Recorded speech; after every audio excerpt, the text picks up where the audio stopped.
What are the colours of the reflective studs that you get on a motorway? Okay, so there's a common question that comes up in the theory regarding which colour and where they are on the road. So on the left side of the motorway, all right, they are red. So that's what divides you between the hard shoulder and the left-hand lane, which is, remember, classed as the normal driving lane. Okay, when you come up to a slip road, that's where you can exit the motorway or join from the motorway.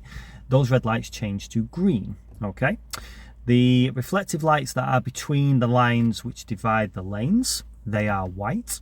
Okay, and then the lights on the right side of the carriageway, so that divide you between the overtaking lane and the Central Reservation on the motorway, they are an amber light. How do the lanes work on a motorway here in the UK?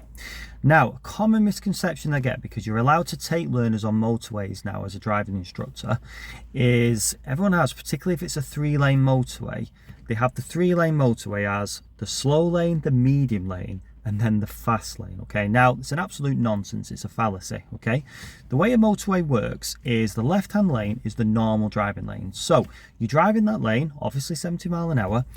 If all other lanes are free, you just drive in that left-hand lane. Now, what's the middle and the right-hand lane for? They are overtaking lanes. So if you come up a car, if you're in the left-hand lane and there's a car or vehicle up ahead only doing, say, 60 miles an hour, for example, you then move into the middle lane to overtake, and after overtaking, you move back to the left-hand lane. Don't middle lane hog, that's a big thing. But then also, if somebody in the middle lane is doing, say, 65, you're then okay to go over to the outside lane, which is again overtaking, then doing 70. Okay, so normal driving lane, and then every other lane is an overtaking lane. That's how it works.